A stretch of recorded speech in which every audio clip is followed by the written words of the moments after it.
चलिए भाई अगला डाउट देखते हैं। नेक्स्ट डाउट है नवनेंदु शेखर राय का, है ना। पूछ रहे हैं सिंप्लीफिकेशन। देखो तुम भी देखो, सिंप्लीफाई।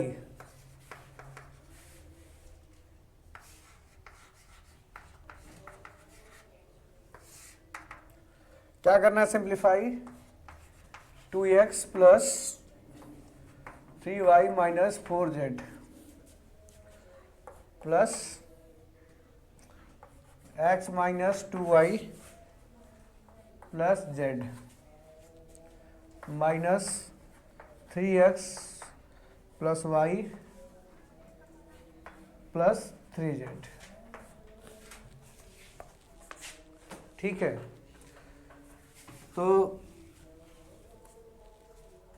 क्वेश्चन चाहे जो भी हो, चाहे अलजेब्रिक एक्सप्रेशन से हो, चाहे किसी भी चैप्टर से हो, कैलकुलेशन किसके हिसाब से लगते हैं? बॉडमास के हिसाब से लगता है। ठीक है, जो बेसिक नियम है मैथ का वो यही है कि अगर ब्रैकेट खोलेंगे, ब्रैकेट के बाहर अगर जो साइन है उसका अंदर मल्टीप्लाई होना ही होना है। ठीक है, तो यहाँ पे ब्रैकेट को ओपन करेंगे। ठीक है, तो ये यहाँ पे तो प्लस है, तो प्लस का तो अगर प्लस से किसी भी नंबर में मल्टीप्लाई होता है तो कोई चेंज नहीं होता है। ठीक है, तो ये वाला तुम लोग एज इट इज लिख लेंगे क्योंकि बाहर प्लस है। 2x plus 3y minus 4z, यहाँ पे प्लस है तो इसको भी ऐसे ही लिख लेंगे, ब्रैकेट को ओपन कर देंगे प्लस z। पर यहाँ पे माइनस है। अब माइनस जब मल्टीप्लाई होता है तो प्लस को माइनस बना देता है और माइनस को प्लस बना देता है ना। तो बना लेते हैं हम लोग भी। तो 3 ये प्लस 3x है तो क्या हो जाएगा? Minus 3x। ये भी प्लस y है तो माइनस y प्लस 3z है तो माइनस 3z। अब क्या करना है आपको मैं बताया था, प्रॉपर्टी ऑफ अलजेब्रिक एक्सप्रेशन। क्या था property of algebraic expression? Like term add होते हैं ना, लाइक टर्म ऐड होते हैं, है ना। अगर कोई रखा हुआ है 5 आम, कहीं रखा हुआ है 10 आम, कहीं रखा हुआ है 20 आम, तो अगर कोई पूछेगा कि कितना आम, 5 आम, 10 आम, 20 आम में कितना हो गया? 35 आम हो गया ना। अगर मान लो कहीं लिखा है 5 सेब, 5 अमरूद और 5 अनार, तो ऐसा नहीं करोगे 15 अमरूद अनार सनार ऐसा तो होगा नहीं, नहीं होगा जी। क्यों? क्योंकि तीनों अलग हैं, है ना। अनार अलग है, सेब अलग है, आम अलग है कि नहीं है? जब तीनों अलग अलग है तो तीनों में एक में नहीं लिख सकते ना, तीनों को अलग अलग बताना पड़ेगा। अगर पूछेगा कितना फल हुआ, तुम यही बताओगे 5 सेब है प्लस 5 अनार है प्लस 5 संतरा है, यही ना। कि ऐसा बताओगे 15 आम अनार संतरा, ऐसा ही नहीं होगा। वही ठीक काम क्या होता है अलजेब्रिक एक्सप्रेशन में भी, जब वेरिएबल अलग अलग है तो समझ जाओ वो आम संतरा और अनार है। ठीक है, और वो ऐड नहीं होते हैं, लेकिन जो एक जैसे रहेंगे वो तो ऐड होंगे ना। मान लो अगर 4 ग्रुप का नाम बता गया, 5 आम, 5 अमरूद, 5 संतरा और 5 आम फिर से। ठीक है, तो अगर तुमसे कोई पूछेगा कि कितने आम, तो 10 आम बताओगे, ऐसे नहीं 5 बार 2 बार बताओगे, क्योंकि वो सजाती है, एक ही में जुड़ जाएंगी, वो लाइक टर्म है। ठीक है, तो वैसे यहाँ पे भी लाइक टर्म ढूंढोगे और जो लाइक टर्म होंगे वो क्या हो जाएंगे? जुड़ जाएंगे। तो समझ में आया ना क्यों नहीं लाइक टर्म, क्यों लाइक टर्म ही जुड़ते हैं, अनलाइक टर्म क्यों नहीं जुड़ते हैं? लाइक और लाइक समझ में आया ना। अब जो एक जैसा रहेगा वही ना। अब जो अंडर 19 की बात होगी तो अंडर 19 वाले ही जाएंगे ना उसमें, कि 20 वाले चले जाएंगे? वो तो कागज में उम्र कम कराना पड़ेगा ना।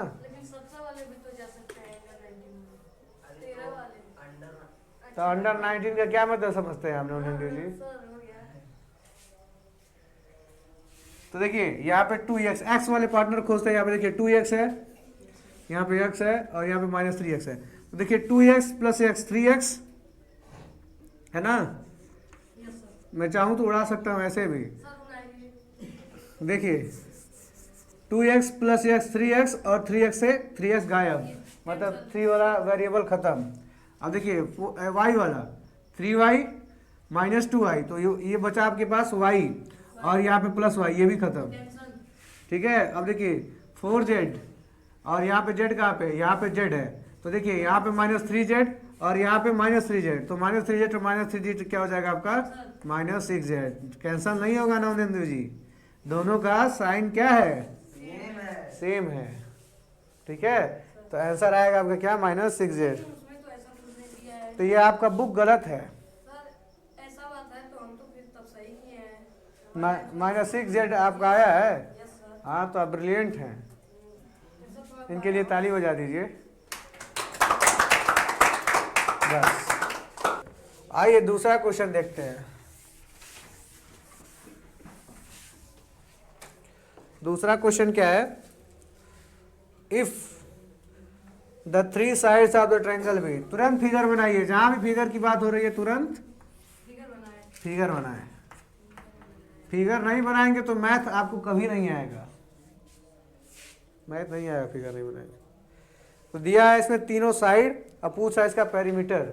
तो साइड है इसका, मान लो साइड ए बी है, a² b plus b² c, और आपका साइड बी सी है b² c plus c², sorry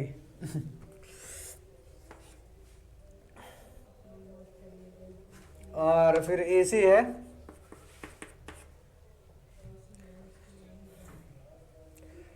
a² b plus c² a।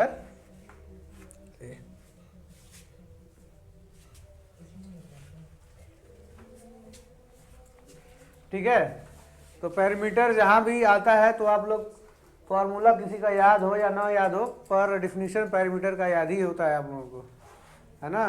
क्या होता है नवनिंदु जी? हाँ, sum of, very good, sum of all sides.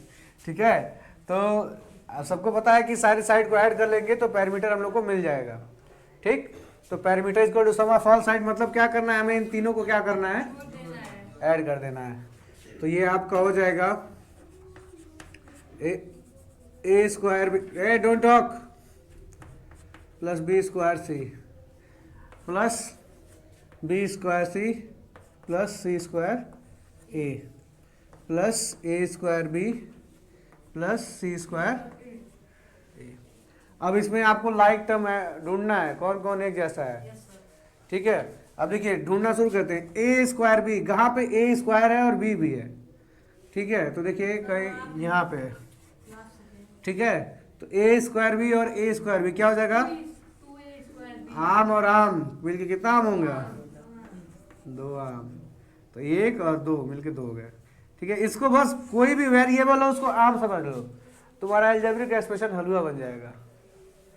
ठीक है, ये इसका कोई मतलब नहीं होता है, एक बार डराने के लिए उल्टा सीधा लिखा रहता है, बस इसके जैसा कोई और ढूंढ लो, तुम्हारा अलजेब्रिक एक्सप्रेशन बन जाएगा। ठीक है, कई बच्चे सोचने लगेंगे कैसे a² कैसे ऐड होगा, b कैसे ऐड होगा, तो कई बच्चे इसे लिख देते हैं a² plus a² plus b plus b, हो जाता है बंटाधार। ठीक है, तो ये नहीं सोचना है, बस इसको आम मान लेना है, आम मान लोगे मामला हल हो जाएगा। अब उसके बाद b² c, तो b² c तो यहाँ ही है, तो ये हो जाएगा 2b² c प्लस, ये इतना ही सवाल कौन पूछा है,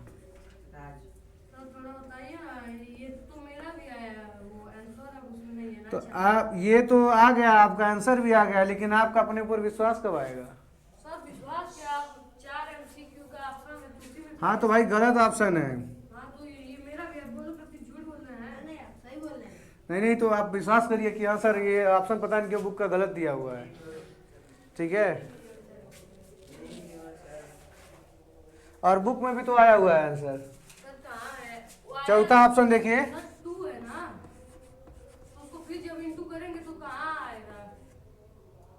अरे तीनों में से आप कॉमन ले ही नहीं रहे हैं, यही नहीं लिखा हुआ है, 4th option, accept your falls then only you can grow in your. तो अभी तो कर रहे थे, आप अपने ऊपर विश्वास करिए। नहीं तो विश्वास, अब अंधा विश्वास नहीं करने के लिए बोला हूँ, सही विश्वास के लिए बोला हूँ, अंधा विश्वास नहीं बोला हूँ कि झूठे में विश्वास कर लीजिए। ठीक है, ओके, थैंक यू।